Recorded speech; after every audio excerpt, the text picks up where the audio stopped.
baka nandito si Kuya Oliver parang wala pa sa kubo. Miss natin si Kuya Oliver Uy. Kuya Oliver, si Kuya Oliver dito. Tingnan natin dito. Minsan nandito yung sa duyan napanood ko Kuya Oliver. Uy. Wala. Tingnan natin sa kabila. Kuya Oliver.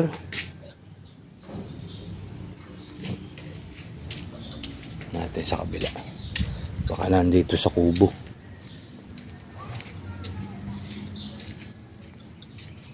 Kuya Oliver.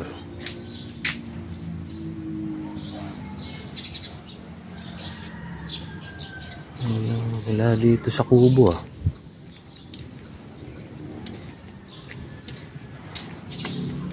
Kuya Oliver.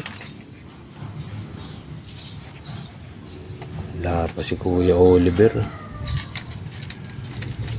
Ayun mga kababayan, magandang umaga po. Ayan, medyo mainit ng panahon natin ngayon Maganda na yung ulap. Ayan, pero si Kuya Oliver wala pa rin. Antayin natin ang pagbabalik ni Kuya Oliver.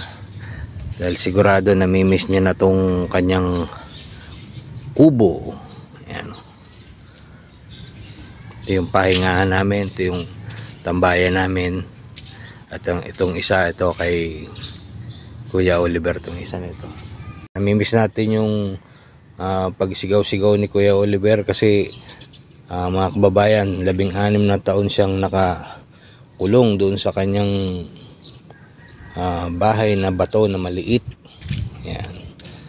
Siyempre hindi pa nakakaligo, hindi madalas maligo, hindi nakakaranas ng maaliwalas na buhay. Yan. Kaya namimiss namin paliguan si Kuya Oliver. Minsan dito kami sa pwesto na ito, kaya dito yan, lalagay namin yung upuan niya.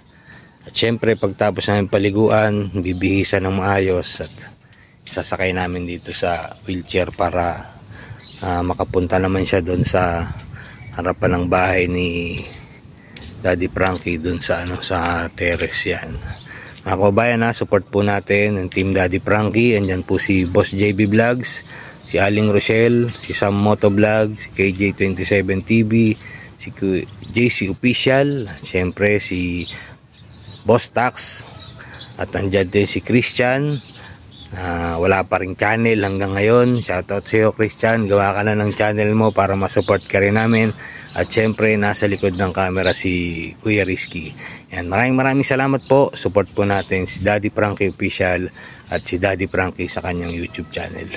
Hintayin ka namin Kuya Oliver. Kaya I'm so very happy talaga at I'm so very glad na ipamalita to sa inyo mga kababayan. Kaya ito yung sinasabi ko na masaya ako, na kinakabahan ako, parang nalulungkot ako kasi hindi ko alam kung sinong susundin ko. Pero gaya ng sinabi nyo mga kababayan, wag munang ibigay, hintayin natin si Kuya Oliver dahil marami siyang gastusin paglabas niya, which is yan ang totoo. Yun ang problema ko mga kababayan.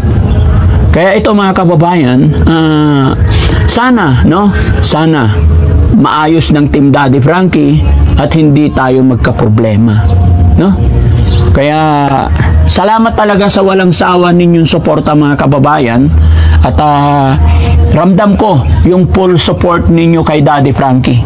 At syempre mga kababayan, dahil nag-trending talaga ang picture ni Kuya Oliver, so sa nangyaring yun mga kababayan, madami pong mga scammer ang gumagamit ng picture ni Kuya Oliver at sila po ay nangihingi rin ng tulong.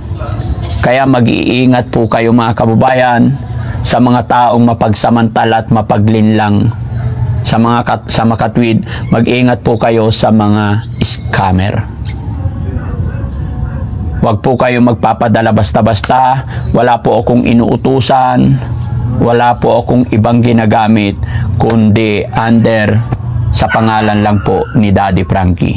At yung mga nagme-message po mga kababayan na pag nag-blue ang how mo dyan, matik meron ka, fake account po yan.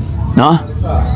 Wala po kaming mga ganon, mga kababayan. Kaya mag-ingat kayo kasi maraming gumagamit ng pangalan ko, picture ko para makapang-scam or para makapanghingi sila. No?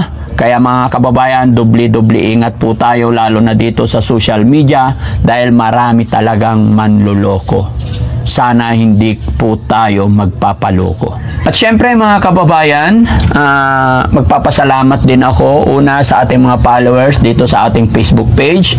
Parami po tayo ng parami. Napakalaking karangalan para kay Daddy Frankie yan. Maraming salamat sa inyong suporta. Ganon din po sa ating YouTube channel. Maraming salamat po.